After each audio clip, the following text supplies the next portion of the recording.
Sementara itu, pengamat politik Henry Satrio mengatakan bahwa persentase Joko Widodo menjadi ketua umum PSI sangatlah tinggi. Ya, meski demikian pemirsa, Jokowi dinilai tidak akan maju sebagai calon ketum PSI karena masih membutuhkan partai yang lebih besar untuk meneruskan langkah politiknya. Jokowi menjadi ketua umum PSI sih tinggi sekali, besar itu. Tapi pertanyaannya, Pak Jokowinya mau atau tidak?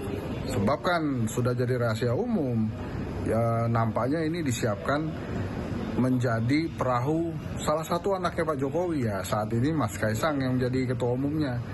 Tapi kalau menurut saya kecil kemungkinannya Pak Jokowi mau mengambil kursi ketua umum PSI.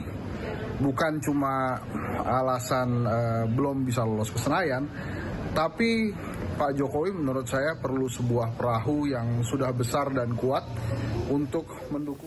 Gas Operasi Damai Kartens 2025 dilaporkan gugur dalam kontak tembak dengan kelompok kriminal bersenjata di Kampung Usir Distrik Mulia, Kabupaten Puncak Jaya, Papua Tengah pada Kamis 15 Mei 2025. Pemirsa, 2 personel Satgas Operasi Damai Kartens 2025 yang gugur dalam kontak tembak di Distrik Mulia Puncak Jaya adalah Bribda Dedi Tambunan dan juga Barada Raymond Rere. Kedua korban sempat dievakuasi ke RSUD Mulia, namun nyawanya tak bisa diselamatkan. Kedua jenazah kemudian dievakuasi ke Timika untuk disemayamkan ke Makobrimob Detasemen B Timika sebelum dikembalikan kepada pihak keluarga. Kepala Satgas Humas Damai Kartens, Kombes Yusuf Sutejo menyatakan kontak tembak dengan KKB yang dipimpin Terius Enumbi terjadi di Kampung Usir, Distrik Mulia, Puncak Jaya. Satgas Operasi Damai Kartens masih menyisir wilayah sekitar TKP guna memburu anggota KKB.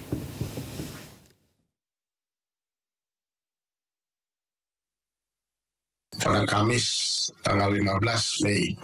Kedua korban adalah Bribda Dedi Tambunan serta Barada Raymond Rere. Keduanya merupakan personel aktif dalam Satgas Operasi Damai Kartens 2025. Kedua korban sempat dievakuasi ke RSUD Mulia, namun saat tiba di rumah sakit, mereka dinyatakan telah meninggal dunia. Menanggapi kejadian ini, tim kami dari Satgas Operasi Damai Kartens 2025 langsung bergerak ke lokasi kejadian dan melakukan pengejaran terhadap para pelaku. Aparat gabungan hingga kini masih melakukan penyisiran di wilayah sekitar guna mengamankan situasi dan mengejar para pelaku. Kami mengimbau masyarakat Puncak Jaya untuk tetap tenang, tidak mudah terprovokasi, serta mendukung upaya penegakan hukum yang dilakukan oleh aparat. Pemirsa, warganet heboh dengan munculnya grup komunitas fantasi sedara di media sosial Facebook. Grup ini berisi pembicaraan mengenai fantasi seksual dengan keluarga kandung alias incest.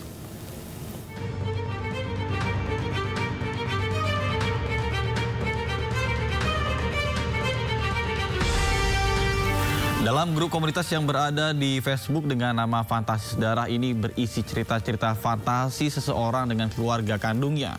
Seperti ayah terhadap anak kandungnya atau seorang anak dengan ibu kandungnya. Grup ini diketahui telah memiliki lebih dari 40.000 anggota yang tergabung di dalamnya. Dan usai viral, grup dengan nama Fantasi Sedarah itu pun berganti nama menjadi Suka Duka. Usai ramai dikecam masyarakat, Kementerian Komunikasi dan Digital Komdigi memblokir 6 grup Facebook yang memiliki konten mesum. Sementara itu, Polda Metro Jaya kini berkoordinasi dengan pihak terkait dan tengah menyelidiki akun tersebut, termasuk orang-orang yang terlibat di dalamnya. Tadi kami juga sudah koordinasi dengan Direktorat Cyber Polda Metro Jaya. Dan kalau rekan juga lihat di Instagram punya Kominfo juga, dan ada jawaban dari Humas Mabes Polri di situ. Jadi sudah pasti Direktorat Cyber Polda Metro Jaya akan menyelidiki dan mendalami tentang akun Facebook tersebut. Ya, sekali lagi akan menyelidiki dan mendalami segala sesuatu yang ada di akun Facebook tersebut. Pemirsa, Presiden kelima Republik Indonesia Megawati Soekarno Putri menganggap tuduhan ijazah palsu bisa selesai dengan cukup menunjukkan ijazah asli. Sementara Wakil Ketua Umum Partai Golkar meminta masalah ini tak perlu dibesar-besarkan seakan menjadi masalah nasional. Ini bener pinter atau ngerepek iki. Orang banyak tuh sekarang gonjang-ganjing urusan ijazah bener apa enggak. Presiden kelima Republik Indonesia Megawati Soekarno Putri ikut berkomentar soal tudingan ijazah palsu Joko Widodo. Hal itu disampaikan Megawati dalam acara peluncuran buku di Badan Riset dan Inovasi Nasional atau BRIN.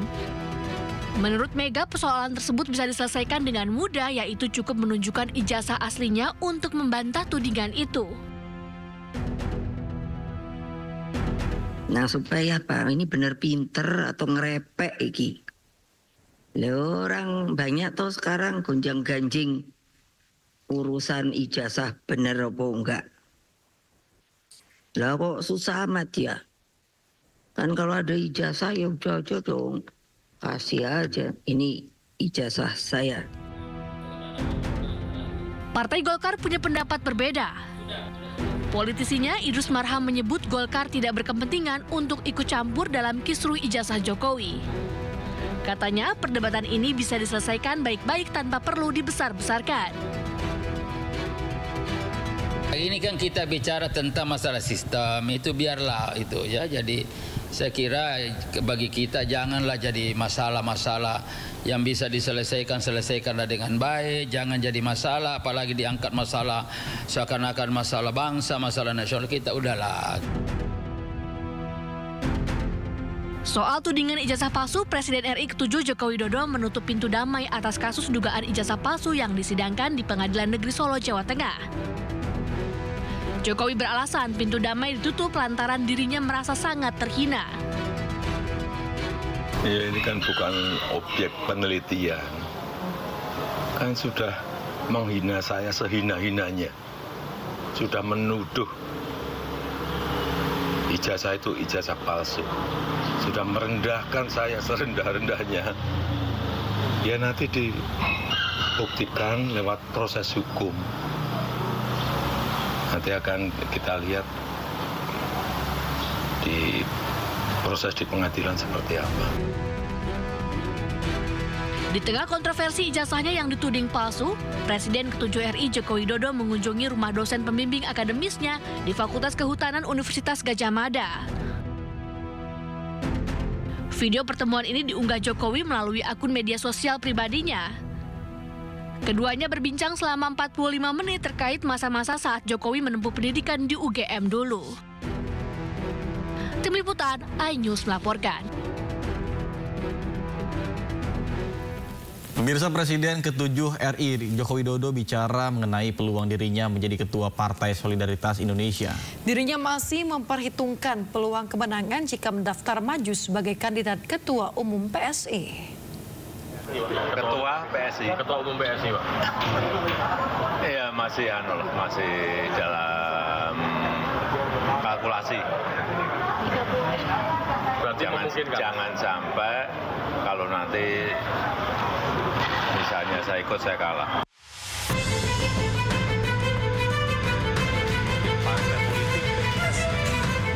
Itulah yang disampaikan Presiden ke-7 RI Joko Widodo soal peluang dirinya menjadi Ketua Umum Partai Solidaritas Indonesia atau PSI. Jokowi membuka kemungkinan maju sebagai kandidat Ketua Umum PSSI. Menariknya, Jokowi masih kalkulasi dan mengaku belum tahu sejauh apa peluangnya. Misalnya mendaftar akan bersaing dengan anak sendiri, Pak, Mas Kaisang? Ya nggak tahu. Kalau saya mendaftar mungkin yang lain nggak mendaftar mungkin. Melihat peluangnya seperti apa, Pak? Ya belum tahu karena ini kan yang saya tahu katanya mau pakai e-voting, one man one vote. Seluruh anggota diberi hak untuk memilih. Diketahui Kongres PSI dijadwalkan akan berlangsung di Solo, Jawa Tengah pada 19 Juli 2025 mendatang dengan agenda utama pemilihan Ketua Umum baru. Tim Liputan iNews melaporkan.